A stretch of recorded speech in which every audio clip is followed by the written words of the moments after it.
जर सांगितलं तरच मी उमेदवारी अर्ज दाखल. मागच्या वेळेस पण तुमचं नाव चर्चेत होतं, मात्र कोश्यारी साहेबांनी फाईल दाबून ठेवली असं तुमचा आरोप आहे. बसले ते फाईलवर. वस्तुस्थिती तशीच आहे, तुम्हाला बी माहिती आहे.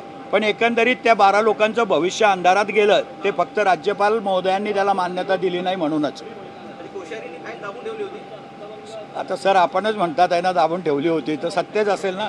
बरं, एक सगळ्यात महत्त्वाचा प्रश्न, एकनाथ शिंदे यांनी मागे तुम्हाला शब्द दिला होता, तो शब्द एकनाथ शिंदे पाळतायत किंवा पाळतील असं तुम्हाला नाही नाही, 100% एकनाथ शिंदे साहेबावर विश्वास होताच पहिल्या दिवसापासून. आणि त्यांनी वेळोवेळी नंदुरबारमध्ये आलेल्या प्रत्येक 2 कार्यक्रमांमध्ये त्यांनी जाहीर केलं होतं की मी योग्य वेळी रघुवंशींना सुद्धा संधी देईल, आणि त्याप्रमाणे मला संधी दिली. मी साहेबाचं पुनश्च एकदा आपल्या माध्यमातून आभार मानतो, आणि सर्व शिवसैनिकांचं सुद्धा ज्यांनी माझ्यावरती विश्वास दाखवला.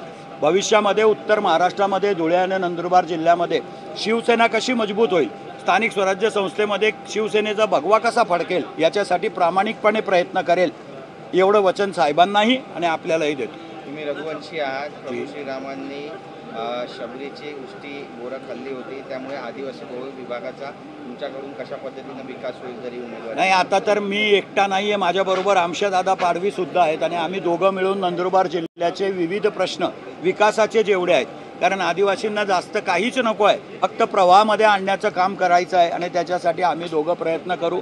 खरं आहे, मी पण शबरीचाच वंशज आहे, आणि त्याच्यामुळे मी त्या जिल्ह्यात आहे, त्याचा मला अभिमान आहे. लोकसभेमध्ये वेगळा निकाल होता, विधानसभेमध्ये वेगळे निकाल आले. चंद्रकांत सरपंचला त्याची बक्षीस मिळाली काय? नाही, लोकसभेमध्ये सुद्धा निकाल, आता पूर्ण महाराष्ट्रामध्येच वेगळी क्रांती झाली, त्याच्यात आम्ही काहीच करू शकत नाही. पण लोकसभेची निवडणूकसुद्धा जनतेने ताब्यात घेतली होती, आणि विधानसभेची निवडणूकसुद्धा जनतेनेच ताब्यात घेतली. त्याच्यामुळे एवढा फरक लोकांमध्ये होईल असं कधी वाटलं नव्हतं. फार गुपित नाव होतं, एकंदरीत कालपर्यंत सायंकाळपर्यंत काही चर्चा नव्हती किंवा एकंदरीत माहिती नव्हती. कुणाचा फोन आला होता तुम्हाला? नाही, मला सकाळी पक्ष कार्यालयातून फोन आला होता की आपण इथं आहात का मुंबईला, आणि आपले पेपर वगैरे तयार आहेत का, आपण 10 वाजेपर्यंत विधान भवनामध्ये या. आता आलेलो आहे तुमच्या समक्ष. पहिले तुम्ही भेटले, आता मध्ये जाऊन नेत्यांना भेटतो.